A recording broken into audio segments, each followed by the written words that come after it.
40 দিন তাকবীর উলার সঙ্গে নামাজ পড়লে পুরস্কার দেওয়া ট্রেন্ড শুরু হয়েছে, এরকম একটি অনুষ্ঠানে আপনাকে অতিথি হিসাবে দেখা গেছে। প্রশ্ন হলো, এতে কিশোরদের এখলাস নষ্ট হয়ে যাবে কিনা, ইবাদত করার ক্ষেত্রে পার্থিব লোভ কাজও করবে কিনা?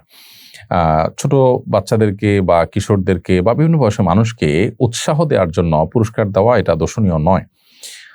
যার কারণে এই ধরনের কাজ যদি কেউ করেন, 40 দিন তাকবীরুল্লাহর সাথে সালাত আদায় করলে তাকে পুরস্কার দেওয়া হবে, এটাকে আমরা মৌলিকভাবে দোষী কিছু মনে করি না। তবে এটা ঠিক যে যারা এইসব প্রতিযোগিতায় সামিল হবেন তাদের উদ্দেশ্য থাকবে যে তারা ভালো কাজের অভ্যাস এর মাধ্যমে করবেন।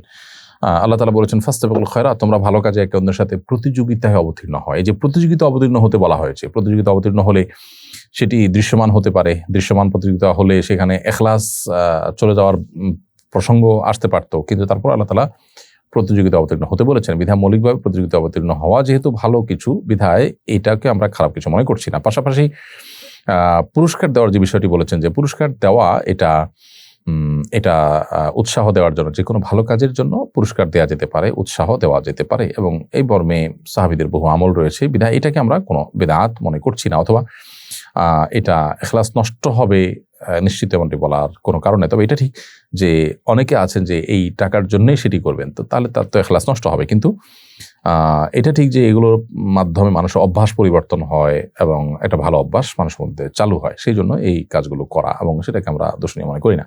কোরআন মাজিদ তেলাওয়াত করার সময় সিজদার আয়াতগুলো অনেকবার তেলাওয়াত করা হয়েছে, কিন্তু পরে সিজদা দেওয়া হয়নি। এখন আমার করণীয় কি? সিজদার আয়াত যদি আপনি একই আয়াত একই জায়গায় বসে বারবার তেলাওয়াত করেন, তাহলে সেক্ষেত্রে একবার সিজদা দিলে আদায় হয়ে যাবে। আর যদি একটা আয়াত তেলাওয়াত করার পর আপনি অন্যান্য কাজ করেছেন, অন্যান্য দিকে গিয়েছেন, তারপর আবার সেটা একই আয়াত তেলাওয়াত করেছেন, তাহলে সেক্ষেত্রে একাধিক সিজদা আপনি দিবেন। যে কয়বার এরকম গ্যাপ দিয়ে আলাদা করে একই আয়াত তেলাওয়াত করবেন, তো সেই কয়বার আপনি সিজদা দিবেন। আর যদি একই আয়াত বারবার করে সিজদা তেলাওয়াত করতে থাকেন, তাহলে একটা সিজদা আপনাকে দিতে হবে। অতএব এই সিজদা আপনি পরবর্তীতে দিয়ে ফেলবেন। এমনকি যখন তেলাওয়াত করেছেন তখন দিতে পারেন নাই, পরে আপনার যখন সুযোগ হয়েছে আপনি অবশ্যই তখন সেটি দিয়ে দেওয়ার চেষ্টা করবেন। ফজরের নামাজ কাজা হলে কখন পড়তে হবে? ফজরের নামাজ যদি কাজা হয়ে যায়, তাহলে আপনি ঘুমের কারণে কাজা হলো, যে কোনো কারণে কাজা হয়ে গেল, ভুলে গেছেন সে কারণে কাজা হলো, যদি এরকম হয় তাহলে সেক্ষেত্রে যখনই আপনি উঠবেন সাথে সাথে দ্রুত সম্ভব নামাজ পড়ে ফেলবেন।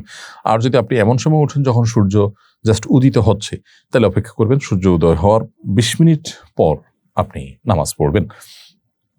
আর যদি এর পরে হয় তাহলে যে কোনো সময়, সকাল 7টা, 8টা, 9টা, 10টা যখনই হয়, আবার ঠিক দ্বিপ্রহরের আগ পর্যন্ত যদি সময় থাকে, যখনই হয় তখন আপনি নামাজ পড়বেন।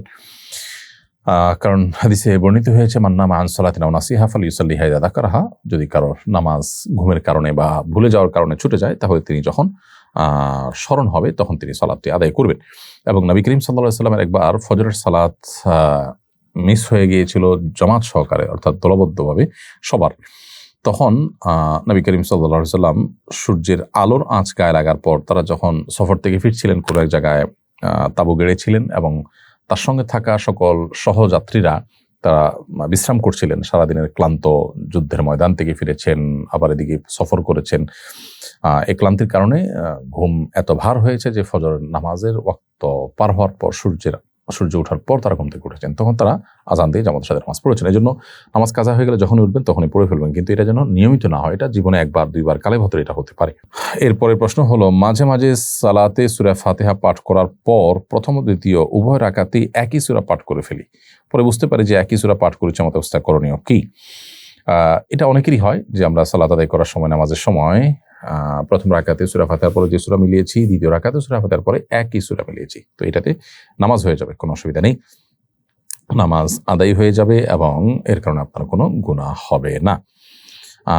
কারণ হলো সূরা একই সূরা আদায় করা এটা কোনো ওয়াজিব তরক হওয়ার মতো বিষয় নয়।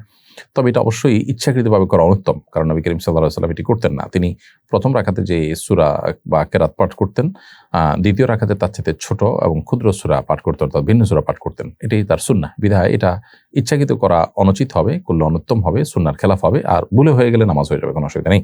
এরপর প্রশ্ন হলো, সুন্নত রোজাগুলোর সাথে কি কাফারা রোজা রাখা যাবে? সুন্নত রোজা এবং কাফারা রোজাকে একই নিয়তে আদায় করতে পারবেন না।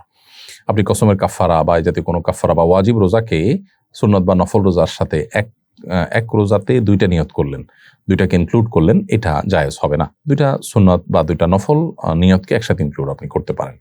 সেকেন্ড হ্যান্ড মোটরসাইকেলের মিটার কম দেখিয়ে বেশি দিন চলা বাইক কম চলেছে দেখিয়ে বিক্রি করা যাবে কিনা? না, অবশ্যই এটা প্রতারণা, এটা গুনাহের কাজ। আপনি এরকম যদি করে থাকেন তাহলে এটা কবিরা গুনাহ করেছেন।